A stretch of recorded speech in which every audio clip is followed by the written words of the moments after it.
This is the Louie T Network.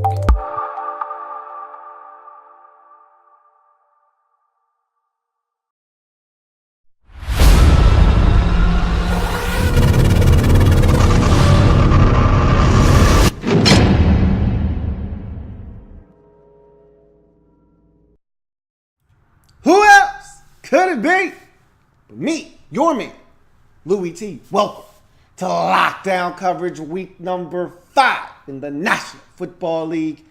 Carolina Panthers at the Detroit Lions. Huge matchup in this ball game. 2 3-1 teams coming into this game. And I've been so impressed with the Carolina Panthers over the last couple of weeks.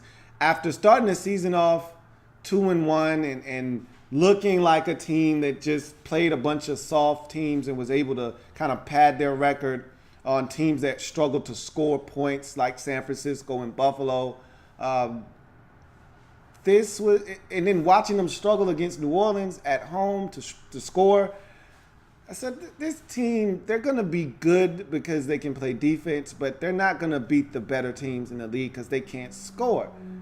And then they go to New England and promptly put up 33 points or whatever it was in that game and won. And then you go, okay, New England's defense stinks. That's cute. That's nice. You're not going to do that to Detroit on the road, though, because Detroit plays defense. Oh, really? Oh, okay. We'll show you. And they go on the road, and they promptly put up 27, and I thought they took their foot off the gas pedal. They could have scored 30 in this game. They could have scored 34 in this game, but it didn't matter. It was dominant while it lasted.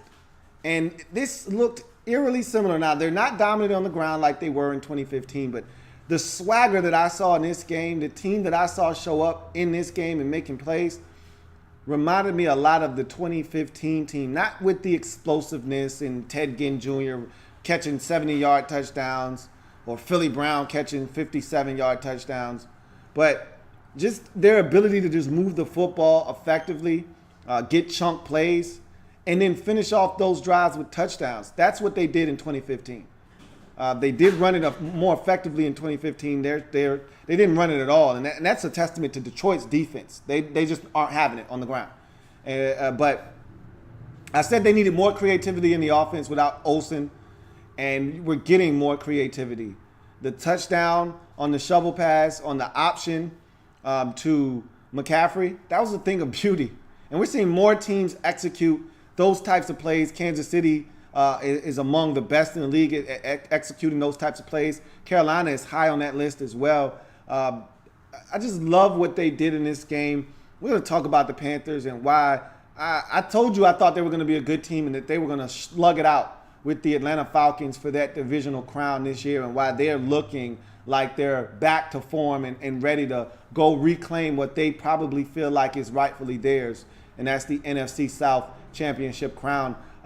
We'll talk about the Lions and what this loss means for them, and I'm starting to get a grasp of what the Lions are, and they're going to be just fine. Trust me, this Lions team going to be just fine. But they came up against a buzzsaw in this particular game, and they got dealt with. But we'll address all of those things here in a second. But first, if you haven't already done so, what are you waiting on? Subscribe to the Louie T Network for more great content in 2017 and beyond. We're changing the game. I want you to help us do that by simply hitting the subscribe button and becoming a member of the Louie T Network. I've got a number of different social media platforms. There's Twitter, there's Instagram, there's Facebook. All of them are in the description link below. All of the links that you need are there, including this one here to donate to the Louie T Network via PayPal. The link is right in front of you, but it also is in the description below along with those social media links. So help yourself to all of those links, which will keep you more in tune and abreast of what's going on here on the Louie T Network. And as I've said numerous times, I appreciate each and every single one of my viewers, and any donation that you can give is welcomed with open arms. How big or small, it doesn't matter. I appreciate them all. And if you can't give, all I ask is that you continue to give me the same support that you've been giving me by liking and sharing these videos. That being said, let's jump into this breakdown of this great game, because Even though Carolina jumped out to a 27-10 lead, the Lions did make this thing interesting late. And so that's something that we also saw from the Panthers in 2015. Big leads blown only to hold on and win late.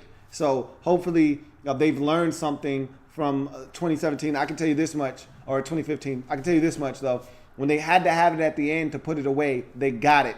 That was impressive as well. Let's talk about this offense, though, because that was the most impressive thing that I saw in this game is this offense. I've been blown away by this offense the last couple of weeks. After the debacle at home versus New Orleans, I thought that this ship was taking a turn for the worse, and instead they rallied around each other and they started playing outstanding football.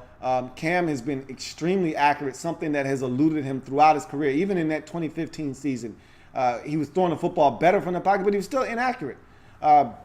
He's throwing a football. These last 2 weeks, I don't know if I've ever seen Cam Newton this accurate before.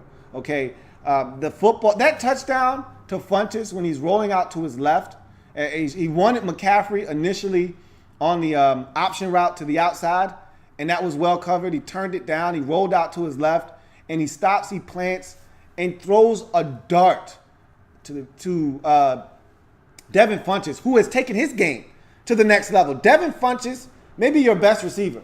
Love Kelvin Benjamin and what he brings to the table, but Devin Funchess, for my money right now, might be your best receiver. He's playing at a phenomenal level. He's making big plays, and I think he might have the best set of hands on your football team as well. But in any event, throws a absolute gas ball, not a fastball, a gas ball in the back of the end zone, up high. Funchess goes and plucks it. I mean, that football doesn't move once it touches his hand. As a matter of fact, there's a defender that comes by and hits Funchess' hand, and he just moves that hand and just palms it with the other hand. Funchess' hands are ridiculous. And it was just an absolute dart that he threw. And it was so accurate, though. And that's what Cam Newton, that pass to KB for the touchdown to go up 24-10 in the corner of the end zone. Are you kidding me? That was sticky coverage by Darius Slay. It took a perfect pass, and that's exactly what that was. Like I said, I've seen Cam Newton this accurate. In the game last week versus the Patriots, guys were running wide open. Okay, you still get credit for making plays. That's their fault, not yours. This week there was guys around that was sticky coverage, tight windows, and he was zinging them in there, man. That third down to put the game away to KB on the slant, which was a great route by KB to stem that receiver, that defensive back outside and then break inside before the safety could come over and break it up. That's awesome. And for Cam to look everybody off and then zing it in there before the defender could get over there and make a play on a crucial third down. If Detroit got that football back, this game was either going to get tied up and go to overtime or you were going to lose. And you needed to convert there, and you did. That's big-time football. And all of this was done without a run game. The Lions shut the Panthers' rushing attack down. Jonathan Stewart had 18 carries for 21 yards. They weren't having it. They weren't having that running shit. They shut it down. Turned that faucet completely off. So Cam had to do it essentially with his right arm. And then there were a couple of scrambles in there, as you know Cam can do. But this was beautiful. It was beautiful to watch. And this Panthers offense is evolving right before our very eyes. Now the only thing that I need to see is a way for them to implement your second-round pick out of Ohio State. He can help. There is something that he brings to the – I don't care if it's a bubble screen. I don't care if he lines up in the backfield and you throw him a running back screen. I don't care if you line him up in the backfield and then you send him in motion. Curtis Samuel can help this offense somehow, some way. Find a way to get him implemented, and I think you can have an explosive, dynamic offense in Carolina. And I remember once upon a time, Carolina Panthers fans complaining about Ed Dickson, and I said, look, relax. If Cam stops throwing these goddamn moon balls and these damn rocket launchers over Ed Dickson's head, maybe Ed can make some plays. He's an athletic tight end that if you give him an opportunity, he's good enough to make plays. Did you see Ed Dickson in this game? Looked like a hell of a replacement for Grego. to me, 5 catches, a $175. I don't hear anybody complaining about Ed Dixon anymore. It's a hell of a game by this Panthers offense. Just get Curtis Samuel involved, and you have something in Carolina. I promise. You go to the defensive side of the football. It was impressive watching them perform as well, because last week it was Tom Brady. It was Tom TBE. You know you're going to give it up. Okay, so that one didn't faze me. The one the week prior against New Orleans, that didn't faze me because that's family business. You know how the family do it. You know how it is when you get together with the family. Anything goes. So I kind of threw that one out the window as well. This was going to be a big test, though, because I don't think the Detroit Lions offense is that good. I think it's a solid offense, but I don't think it's an offense that you should go into the game scared of, because Matthew Stafford, for most games, doesn't drive the football down the field. I haven't seen him throw the football down the field effectively since week 1 versus Arizona, when they had the young guy, Kenny Golladay, diving, making grabs. Since then, everything's pretty much been underneath, dink and dunk, and they're very cautious with what they do offensively. And so I don't look at them as a scary offense. So I was looking for you to go in there and pretty much put the clamps down on them. And after the opening possession, where they had success on the ground, and their touchdown drive, where they were able to get in the end zone and score early, I thought you really did a good job of putting the clamps down on them. Now, later in the game, when I thought you took your foot off the gas pedal because you were up 27-10, they were able to make some moves and make some plays. But all in all, I thought it was a great performance by your defense to not allow a lot of rushing yards, especially after early on it looked like they may have some success running. No, you pretty much shut that down, and then you went after the receivers and you were tough against them. Now, you did have some penalties in this game that helped the Lions out, but nonetheless, thought you were aggressive. I thought you made it tough on Stafford. You hit him. You forced him to fumble the football. You were aggressive up front. And that's something that I've talked about and I've complained about. Lack of pressure. There was pressure in this game.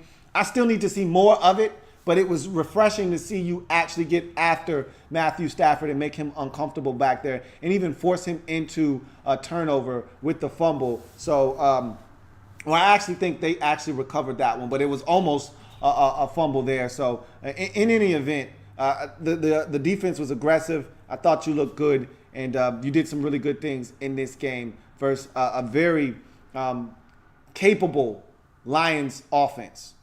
And I thought you did a good job of shutting them down for the most part in this ball game. So it was impressive. This was a really impressive road victory for the Carolina Panthers. 2 of them in a row. I thought, okay, they could easily see their season go south after losing to New Orleans and dropping to 2-1. I said they could go to. I thought you were definitely going to New England and losing, which would drop you to 2-2. And in this game, after that game, was going to drop you to 2-3 potentially if you didn't get it done versus the Lions. Now all of a sudden you're 4-1, and everyone's looking at the Panthers and saying, "Wow, they're one of the best teams in the NFC."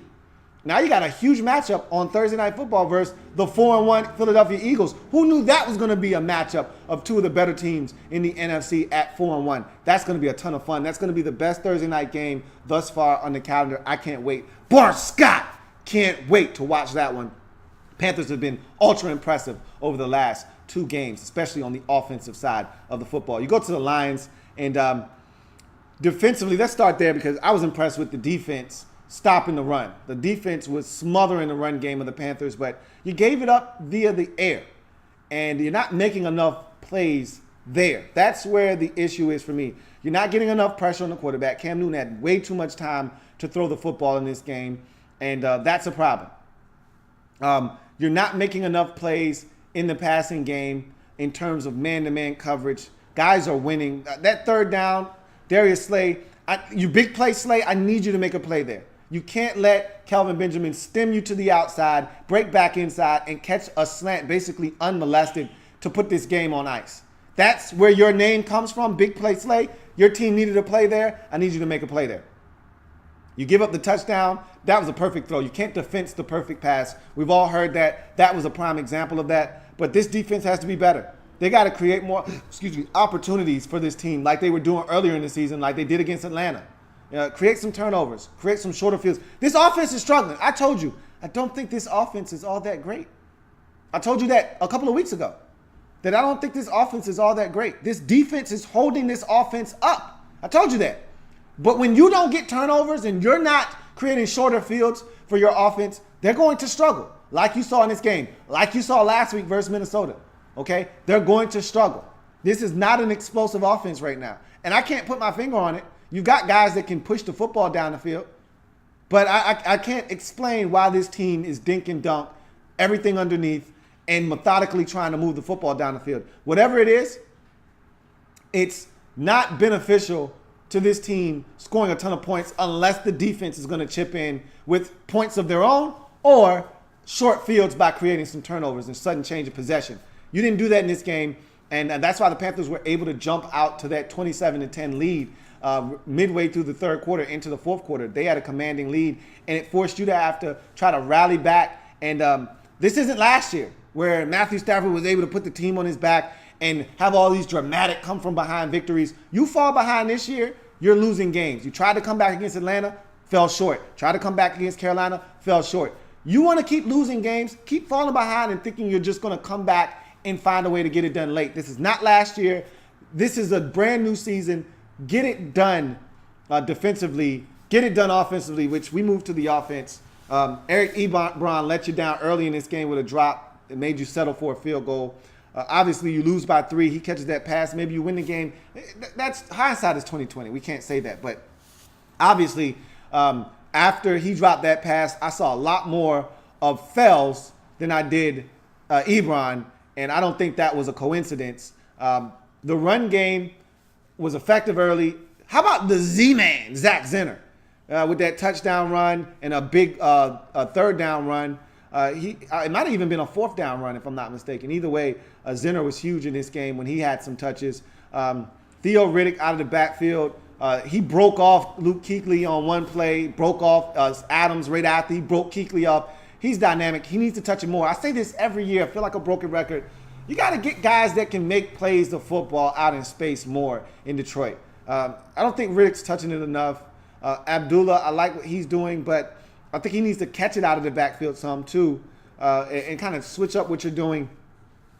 You gotta stretch the field vertically though, offensively. Everything is horizontal with this offense. Since I don't know, Kenny Golladay must be injured because I haven't seen him. And ever since he got injured, I haven't seen Stafford push the football down the field very often. Everything is horizontal. Everything is short and underneath to intermediate. I want to see this team push the football down the field vertically and challenge and threaten teams. It's easy to play against this Lions team defensively right now because everything is short, so you can come up and be aggressive and not have to worry about the threat of somebody running by you and making you pay vertically. So I think that's probably the biggest thing I see with this Lions football team offensively right now is the lack of a vertical threat and teams not respecting their ability to drive it down the field. And so that allows teams to be more aggressive against the run, more aggressive against these underneath passes, mug these receivers underneath, and make it tough on Stafford to find the guys that he's looking for. And I think you see the end result is struggling to score points. Even in games that you won this year, you struggled to score against the Giants. If not for a special teams touchdown, that game wasn't out of the reach of the Giants, even though they were struggling to score themselves. You struggled to score in that game. You struggled to score against the Vikings last week. You were struggling in this game to score. And the defense gave you ample opportunities versus Atlanta, and you struggled in that game. This offense is struggling, okay? And until you can threaten teams vertically, I think you're going to continue to struggle in Detroit. We need to see progress pushing the football down the field, or else teams are just going to be aggressive and come up and challenge this Lions football team. And right now, they are not passing that test at this very moment. Big win for the Panthers in this game, 27-24. This game was not as close as the score indicates. They were up 27-10 at one point, but did have to hold on for dear life late, but they were able to do so with a conversion on a third down that allowed them to run out the clock. Huge win on the road as the Panthers go to 4-1. Lions drop to 3-2. They're just fine because their defense is good. And you see the difference with Jarrett Davis back in this lineup. I thought the Vikings had success running. Davis back in the middle, that all stops. That comes to a direct halt with him in the lineup. They're different with him in the middle of this defense. Now it's all about getting more pressure on the quarterback and the offense waking the hell up. They're sleeping right now, but this defense is carrying them. They've got to wake up and carry their own weight if this Lions team is to maximize what the potential that a lot of people think that they have to possibly win that NFC North division. Let's get to some of your comments, if there are any out there. All right. If you want your comment read, use the hashtag LouieTLive. Andrew Kim says, I thought the loss of Greg Olsen would have had a bigger impact, but I forgot their wide receivers are big enough to be tight ends anyway.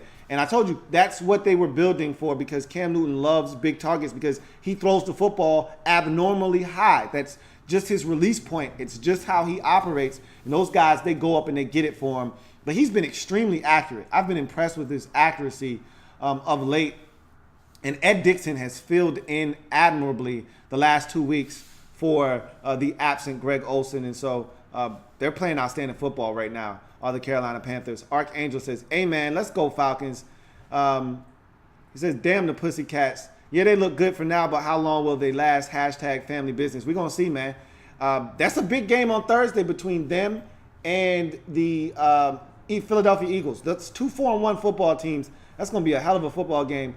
If they dismantle the Eagles like they've done in the past on primetime television, that shows me a lot about this Panthers team. And I believe after that game, they got you, the Atlanta Falcons. So we're going to find out a lot about that division and who's the alpha male in that division here in a few, because this Panthers team, they're out for blood. They're out for what they believe is theirs. And they're playing some outstanding football right now. Andrew Kim says, surprised the Lions defense didn't step up, especially pass rush and secondary. Looks like Newton is back. I thought the defense would be better as well in this game.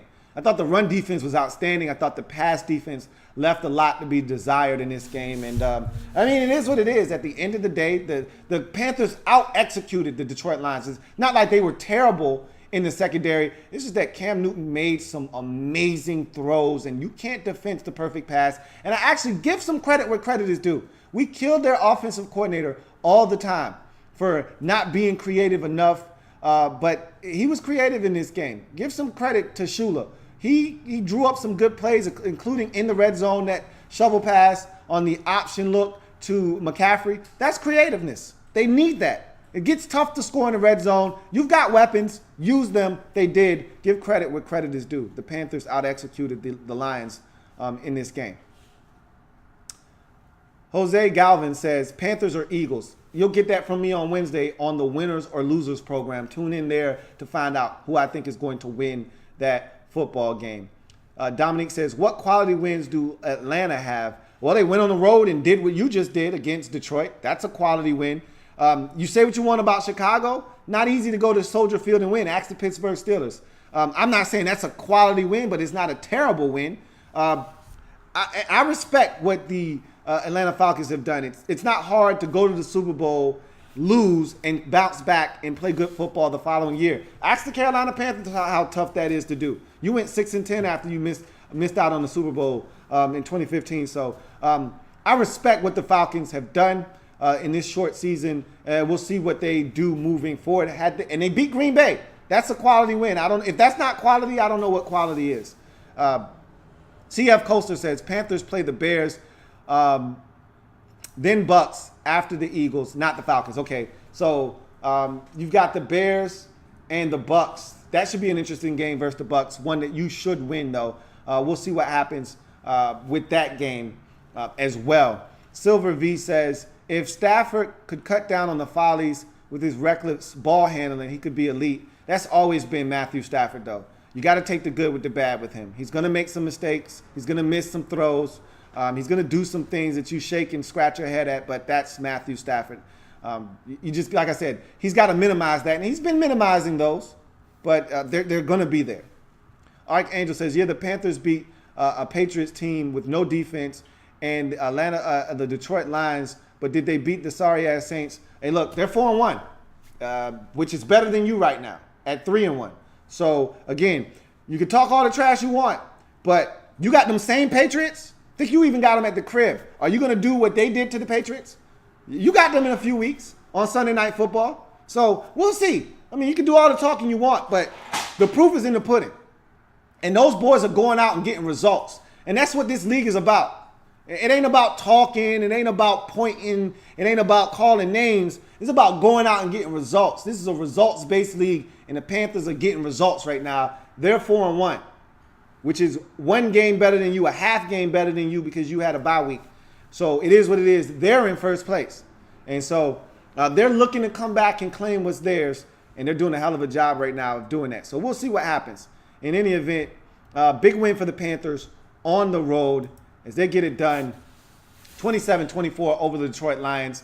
Run their record to 4-1, which is good enough for first place in that tough NFC South division. Meanwhile, the Lions dropped to 3-2, and now they're a game back of the 4-1 Green Bay Packers. So we're going to see what the Vikings do on Monday Night Football. They could be tied with the Vikings at 3-2 after it's all said and done. We'll see what happens and what's the result in that football game. Nonetheless, they have to be better offensively if they want to try and win their division. If they want to beat good teams in the league like Carolina, they're going to have to play better on the offensive side of the football. That is for certain. That's going to do it for lockdown coverage, Panthers and Lions. If it happens in the National Football League, whether big or small, we cover it all here in the Louie T Network. Come back and join me as I continue to break down anything and everything in the National Football League. Got one more game to break down.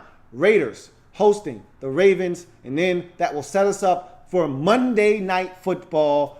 Vikings at Bears, a little bit of NFC North family business. I'll see you for that final lockdown coverage stream here in a little bit.